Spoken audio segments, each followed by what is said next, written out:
Abonnez-vous et cliquez aussi sur la petite cloche de notification pour ne rien rater de nos prochaines vidéos.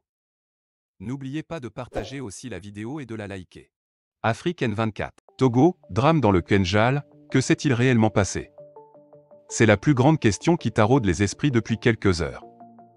En effet, les dernières informations qui nous parviennent depuis les préfectures de Kenjal et Kenjal-Ouest sèment un flou total sur les causes réelles des attaques meurtrières qui ont eu lieu ces derniers jours. Selon les habitants qui continuent de vider en cascade leur village, même à l'heure où nous rédigeons cet article, une affaire de bœufs serait à l'origine des dernières attaques dans leur préfecture. Les témoignages que nous avons recueillis affirment que certains nomades, Peuls, étaient interpellés avec des bœufs par les forces de sécurité. Ces bœufs seraient retrouvés par endroits dans certaines maisons vendues par des individus à vil prix.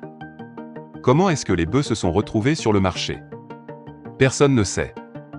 Les Peuls, dans un esprit de vengeance accusant les villageois de trahison, ont ciblé des maisons où se trouvaient, selon eux, leurs bœufs. Leur mode opératoire dans la nuit du 14 au 15 juillet était atroce, ce qui justifie qu'ils sont des terroristes ou en complicité avec ces derniers. Ainsi, pour éviter de faire du bruit et attirer l'attention des forces de sécurité, ils ont égorgé et éventré dans le silence tous ceux qui l'ont arrêté. Ils auraient même averti les villageois de leur détermination à venger un des leurs qu'ils auraient retrouvé mort et promettent en découdre avec ces villageois s'ils ne retrouvaient pas leurs bœufs. Selon nos sources, ce sont ces menaces qui ont semé la panique au sein des populations, traumatisant certaines familles qui sont obligées de quitter leur village dans des conditions déplorables.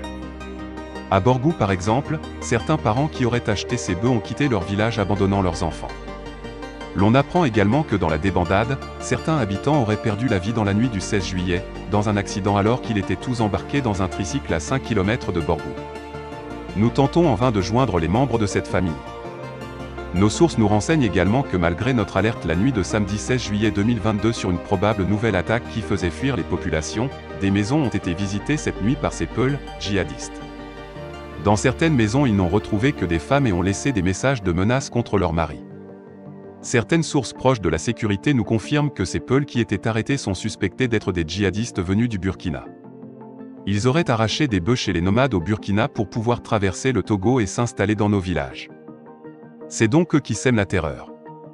Mais la situation reste toujours confuse. Les Peuls sont-ils réellement arrêtés? Où sont-ils gardés? Sont-ils réellement des djihadistes? Les bœufs sont réellement vendus et qui les aurait vendus? Toutes ces questions restent posées dans l'opinion. Et tout porte à croire que ce qui se passe est une vengeance. Vrai ou faux? Personne n'ose le dire. Toute la journée de dimanche 17 juillet 2022 a été particulièrement marquée par le départ massif des populations des villages vers la ville de Dapaong avec leurs troupeaux, bœufs, ânes. Tous nos contacts confirment que la panique est grande, chacun marchant sur la pointe des pieds. En analysant d'une part, les appels incessants des forces armées togolaises et du gouvernement aux populations civiles pour une collaboration, et d'autre part, ces dernières informations sur les Peuls nomades qui sapent le vivre ensemble, il urge que le gouvernement se prononce et clarifie cette question des Peuls arrêtés avec des bœufs dans la préfecture de Kenjal car, dit-on, l'amitié se nourrit de la communication. Pour combattre le terrorisme, les populations ont besoin des informations précises et rassurantes. L'État doit prendre ses responsabilités pour éviter la propagation des rumeurs, rétablir la vérité, dissiper les doutes et rassurer les populations sur leurs inquiétudes. Dans ces conditions actuelles, le gouvernement doit œuvrer pour que les populations regagnent le plus tôt possible leur village pour éviter que l'ennemi ne s'installe dans ces zones vidées. Likez la vidéo si ce n'est pas déjà fait. Laissez aussi votre point de vue en commentaire.